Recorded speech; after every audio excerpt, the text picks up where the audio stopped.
Do you know I've stopped watching the news altogether. I don't watch. Good for you. I can't. I've got a feed on my phone which is music, technology, and games, computer games. But even so, they still want to inject their little bits of fear. You know, I get these stories from the Daily Mail and the Daily Express, you know, and I have to say, block, don't give me anything from them, and they still do. And it can only be that. It can only be, you mean you don't want to know how awful the world is? Here, have your dose of shit. Forget all that hobby stuff. Take this little dose of shit. And so the world's gone crazy for me. It's just I can't cope with it anymore. It's not my battle anymore. I'm out. I'm out. We've got a big thing going on in Scotland apparently with the First Minister is going to have to. He's either going to have to resign or he's going to be kicked out. And it's all like, oh God, I can't be bothered with it. It's because my brain starts to go into analyze mode, and I start to get all this stuff, you know, but all the woke agenda stuff is causing a huge backlash all around the world. Even though I've stopped seeking out news, I still get it from these little inserts that YouTube puts in and that my Google feed puts in. I would have to abandon YouTube and abandon my Google feed and just live in a little bubble, which, you know, is looking more and more likely. You know, so there may come a time where you tell me something ridiculous that's going on in the world, and I'm just like, I had no idea.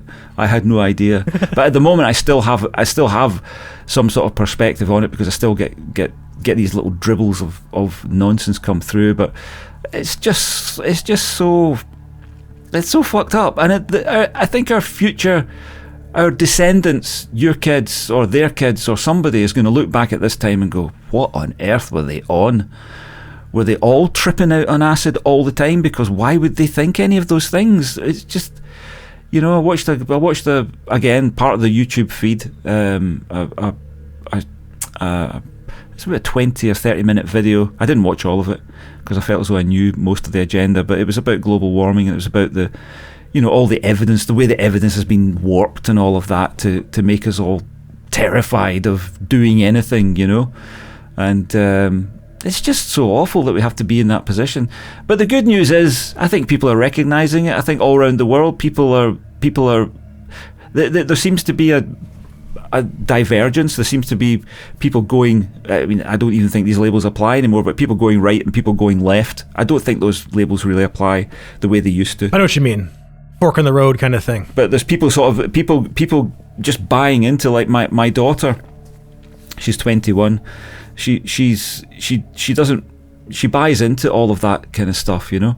She buys into the global warming and, you know, medicine's good for you, that kind of stuff. We've had some medical things going on in the house, and to do with taking statins and things like that. Mm-hmm. And my daughter's attitude is, well, just take them because the doctor knows best. And, you know, we as the older generation sort of looking at one another going, well, how do we tell her? We can't educate her on that because we are just old fuddy-duddies that don't know any better. But, you know, we say our piece, and then it's up to her to go off and do her own research and find out, you know, her own truth about it, because it's not easy, you know. It's not easy. I think when you get to my stage of life, your default position is skepticism about anything that comes from authority. You're like, aye, okay then, aye, fine, aye, so you say. But yeah, it's just so sad that it has to be like that, because it's probably going to be like that for the rest of my life. I can't see any big sort of sea change happening where you know, it'll all be different. It's going to be shitty and kind of adversarial for quite some time. I think in Scotland, I went to see a film yesterday, which we sponsored in part through a Kickstarter thing, about the referendum in 2014, which is 10 years ago now, obviously.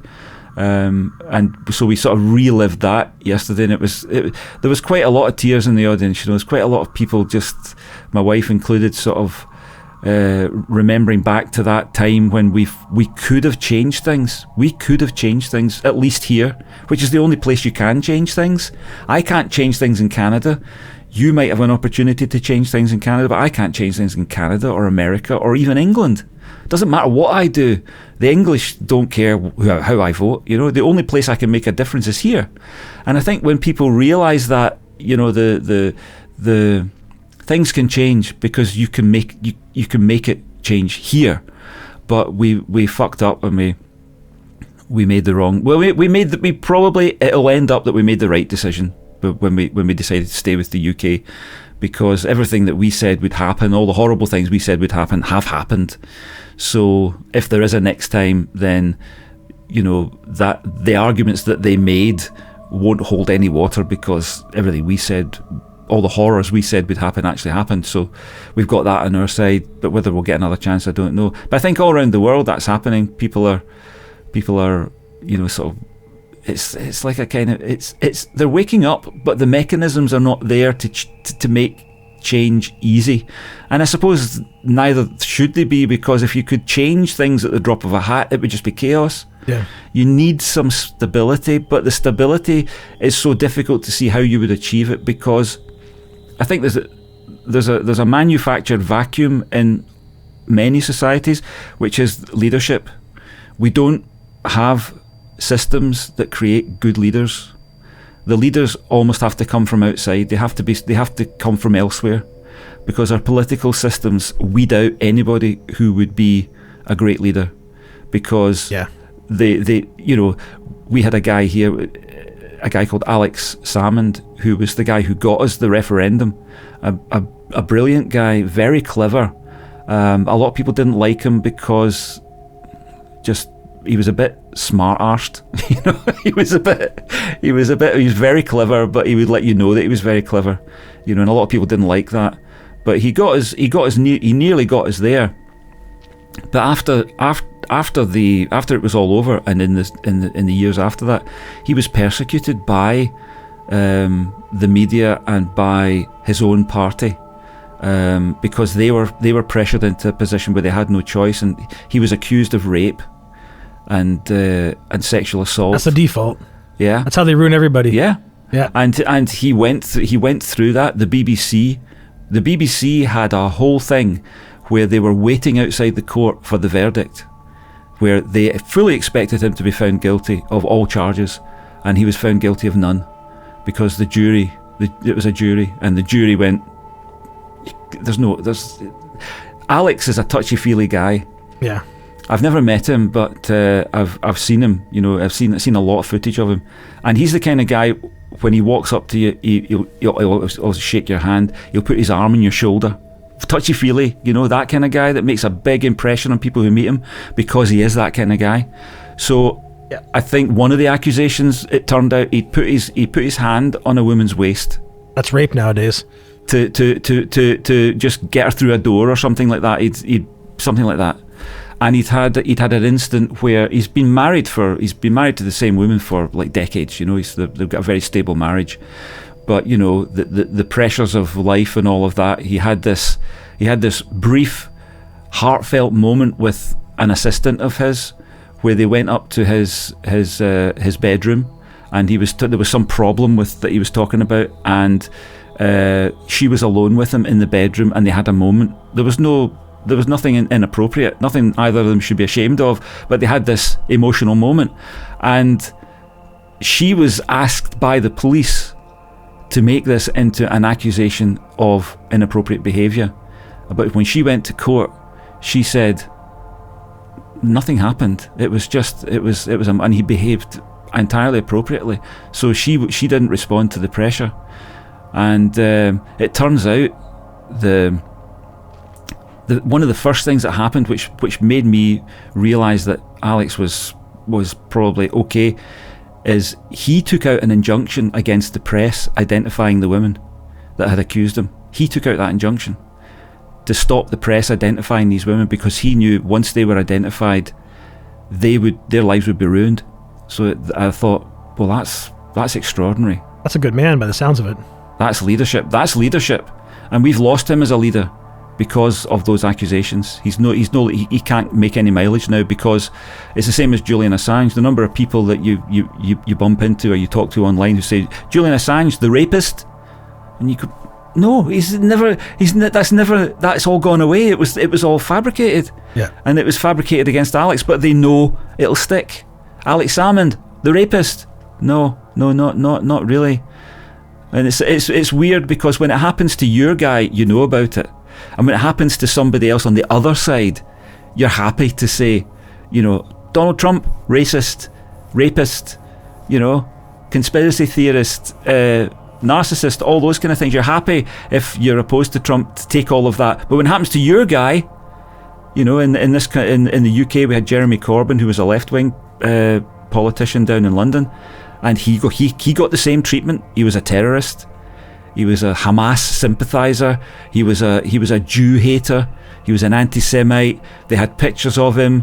They manufactured pictures of him to make him look like he was all of these things, and he was none of those things. But the lefties were up in arms about that.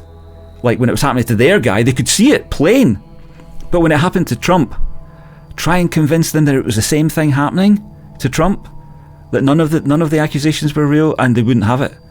They didn't see it, which gets me into trouble with both sides. Which is probably another reason why I don't have anything to do with or I'm trying to wean myself off the media, because I just get myself into trouble with everybody, because there's so few people that see that there's a cabal behind the scenes. Just anybody who's popular, who threatens the status quo, they'll just crucify them any way they can. The British state, the Canadian state, probably the American state, the deep state, whatever you want to call it. And it probably happens here more than it does in Russia and China. I'm sure it does. But they have obviously different problems. But it's so sad. I don't know where that goes in the future. I hope it turns out for the best. I'm sure it will. I'm sure.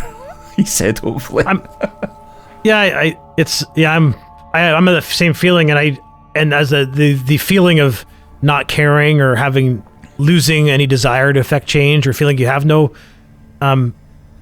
agency anymore for change. I've surrendered to that recently. Like you probably noticed, that, or maybe the lyrics have lost meaning because you heard them so many times while you're editing it. But my song "Death Will Come," right? Yeah. Like that was a stream of consciousness lyric writing, but it was coming from that place. Like there's a line in that song where it says, "The world is completely out of my hands." Yeah. And that's the idea. It's like me going like, and that was the idea that it doesn't matter whether you agree with me or not. We're all gonna die anyway. And we're all going to die the same way, uncomfortably and terribly, and it's going to be, and it doesn't matter who you are or how much money you have or don't have, it's still coming for you. And it wasn't meant to be dark that way, but it was meant about how like the world has gone into a bizarre, nonsensical direction that makes no sense to me. And the older I get, the less sense it makes. So rather than struggle with trying to make sense of it, I just continue to be who I am. I'm a nice guy. I'm a smart guy, and I'm going to be the best person I can be. And if you're around me, you'll benefit from it. And if you disagree with me, you can fuck off. That's about as far as I want to go with it. If you don't, yes, that's right. Yeah.